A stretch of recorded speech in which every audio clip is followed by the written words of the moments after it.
তো 13 বছর ধরে জালিমের কারাগারে বন্দী আছেন আসলে, এবং ওনার বিরুদ্ধে যে মামলাগুলো হয়েছে সেগুলো সম্পূর্ণ রাজনৈতিক উদ্দেশ্য প্রণোদিত এবং মিথ্যা মামলা আমরা মনে করি, এবং আমরা চাই যত দ্রুত সম্ভব তার এই মামলাগুলো সমাধান হয়ে তিনি আমাদের মাঝে ফিরে আসবেন, বের হয়ে আসবেন। সেটা রাজনৈতিকভাবে তাকে যেভাবে হয়রানি করা হয়েছিল এবং হচ্ছে সেটা থেকে, এবং তিনি এখনও এই ন্যায় বিচার পাননি, এবং এখনও তিনি এই দেশ মানে আমাদের স্বাধীন হওয়ার পরেও, দ্বিতীয়বার স্বাধীন হওয়ার পরেও তিনি এখনও কারাগারে বন্দী আছেন। এটা আমাদের জন্য সম্পূর্ণ মানে দুঃখজনক এবং হতাশাজনক।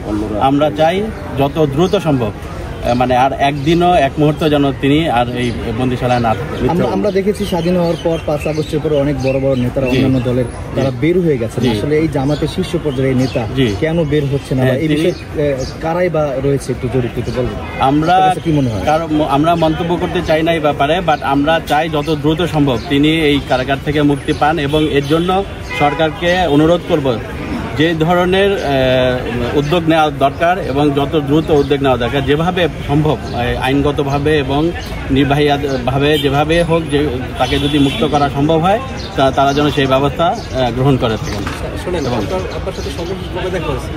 জি, আজকে সকালে আমার সাথে দেখা হয়েছে এবং তার সাথে আমি শারীরিক অবস্থা উনি তো জানেন আপনারা যে দীর্ঘদিন ধরে হসপিটালে আছেন, এবং ওনার অনেক বয়স হয়ে গিয়েছেন, এবং বিভিন্ন ধরনের উনি জটিল রোগে আক্রান্ত, দীর্ঘদিন ধরে উনি ডায়াবেটিসে আক্রান্ত। ওনার প্রেশার আজকেও দেখলাম ওনার হাই প্রেশারের রোগী, উনি 180/80 দেখে এসেছি। তো ওনার মানে প্রেশার নিয়েও খুবই সমস্যা আছেন, চিন্তিত আছেন, এবং ওনার এই বিষয়গুলো নিয়ে, এবং এছাড়া উনি দাঁতের ব্যথায় কষ্ট পাচ্ছেন, বিভিন্ন ধরনের অসুখে উনি আসলে মানে ভুগতেছেন।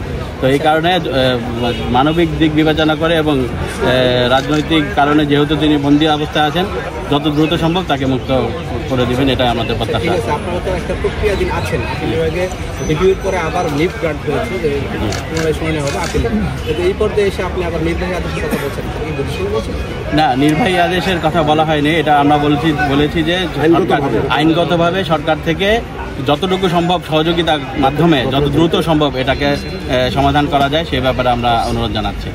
এবং নিম্ন আদালতের যে মামলাগুলো ওনার আছে, নিম্ন আদালতের মামলাগুলো আমরা পরিচালনা করি, বিশেষভাবে আমি আব্দুর রাজ্জাক অ্যাডভোকেট, ওনার ম্যাক্সিমাম মামলা হলো ওখানে খালাস হয়ে গেছে। আমরা মনে করি সব মামলাগুলোই ওনার বিরুদ্ধে যেটা হয়েছে রাজনৈতিক হয়রানিমূলক মামলা, ষড়যন্ত্রমূলক মামলা। উনি বাংলাদেশ জামাত ইসলামীর অ্যাক্টিং সেক্রেটারি জেনারেল ছিলেন, ওনার মতো একজন বয়বৃদ্ধ রাজনীতিবিদ, ওনাকে এইভাবে আটকে রাখা এটা জাতির জন্য অসম্মানজনক।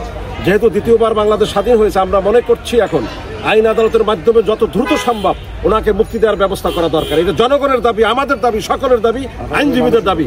আমরা মনে করছি ওই 22শে এপ্রিল পর্যন্ত অপেক্ষা না করে তার পূর্বেই ওনাকে এই মিথ্যা রাজনৈতিক হয়রানিমূলক মামলায় মুক্তি দেওয়া দরকার, যেভাবেই হোক মুক্তি দেওয়া দরকার আমরা মনে করি। সকলকে ধন্যবাদ।